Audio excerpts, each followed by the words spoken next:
Unang rep, boom 500 SR.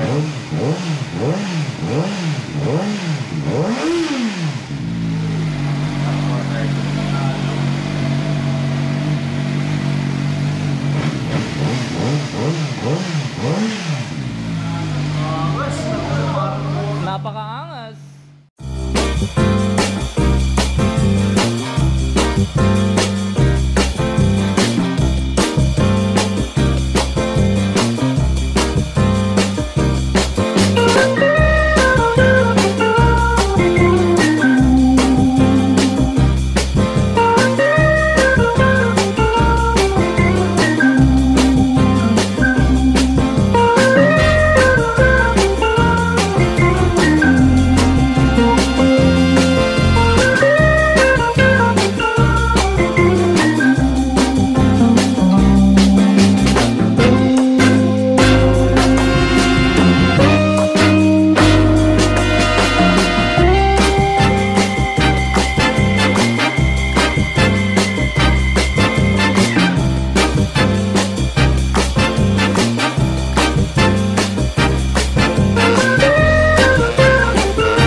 Okay, start natin. Safe Moto 500 SR, boom.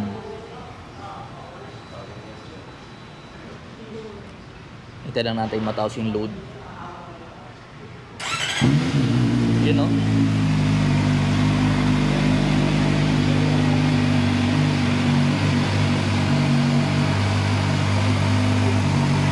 Cold start.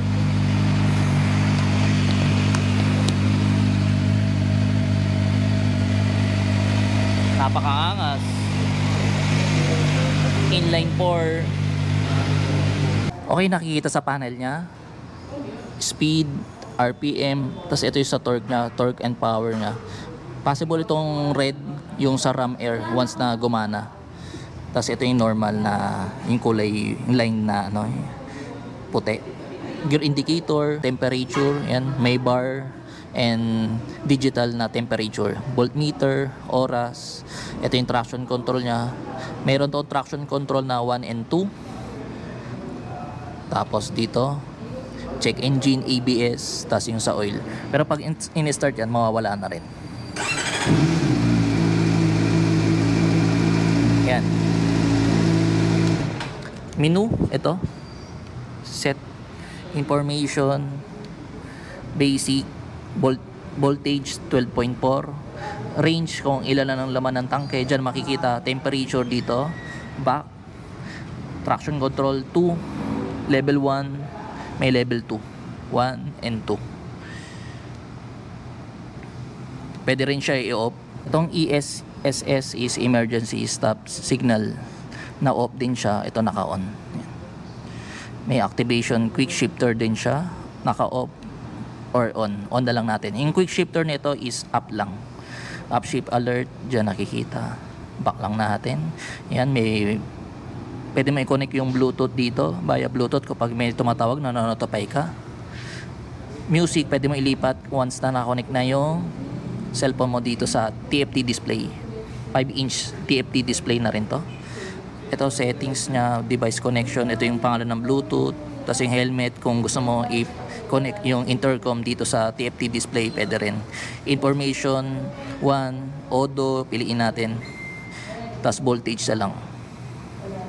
Auto brightness, once na madilim o maliwanag, auto adjust yung liwanag ng panel. Unit, yan, kilometer per hour, temperature, kung gusto mong palitan. Mayroong option to ng oras, 24 hours saka 12 hours. Ang oras na is 2:47. Time check, 2:47. Yan yung nakikita. Ito yung hazard niya. Yan. Pag in-hazard mo, naka-hazard, tapos pinatay mo, iilaw pa rin yung hazard niya. Yan yung emergency stop signal. Itong function, pag pinindot mo, lalabas yung volume ng kung gusto mo hinan, lakas ng music. Tapos ito yung traction control. Pwede mo 1, ito yung low level, level 2, level 1, level 2. Pwede mo siya i-off, hold mo matagal, naka-off na yung traction control. Yung traction control nito sa likod lang. For braking period, may braking period ito pag bagong bili, 0 auto. Braking period ito 4,000 RPM. Any speed, walang problema. Any speed, walang problema. RPM tayo magbabase, 4,000 RPM hanggang 500 auto.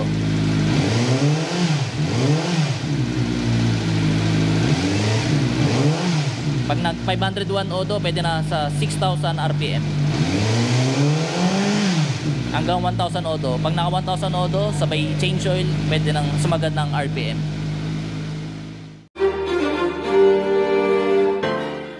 Fuel capacity is 15.5 liters. Seat height 795 mm.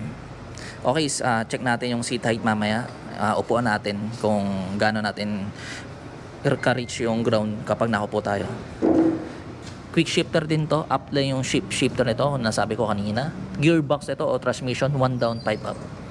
May sensor to, kapag nag first gear ka, mamamatay pag once naka side stand. 95 octane gas na kailangan dito sa 500 SR. Size ng gulong sa likod 160 by 60, 17 inches yung size ng mugs, tubeless. Sa harapan naman 120 by 70, 17 inches yung size ng mugs o size ng tire na rin.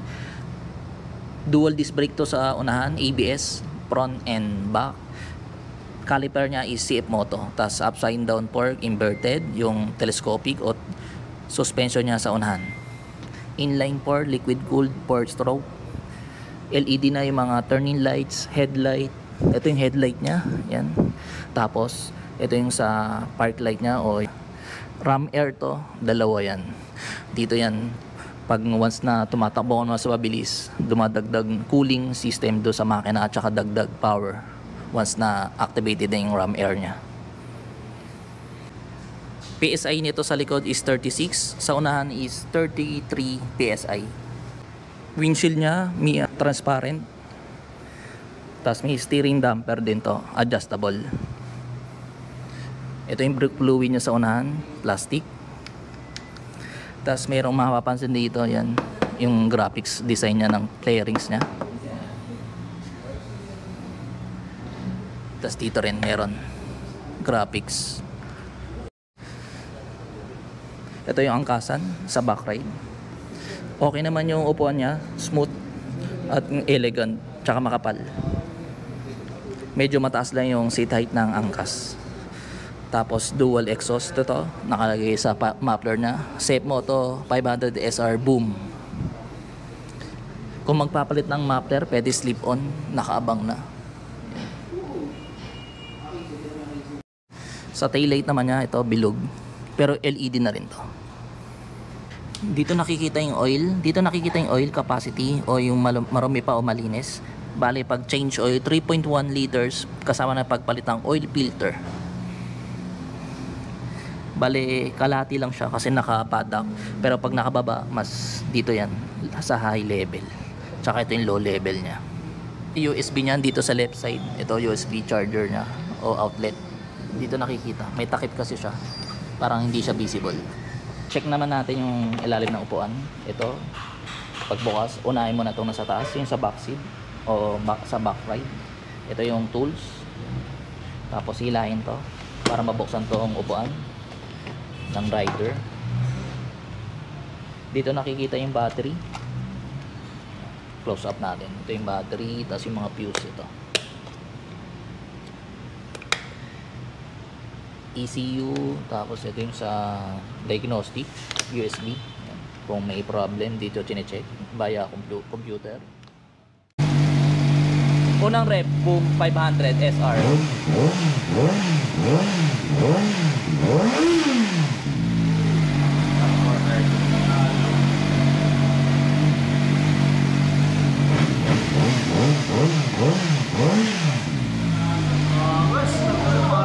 Napakaangas.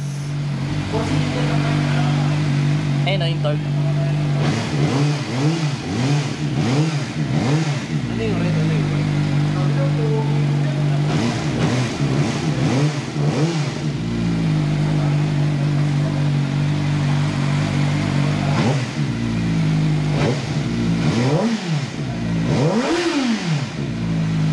Wow, Kawasaki!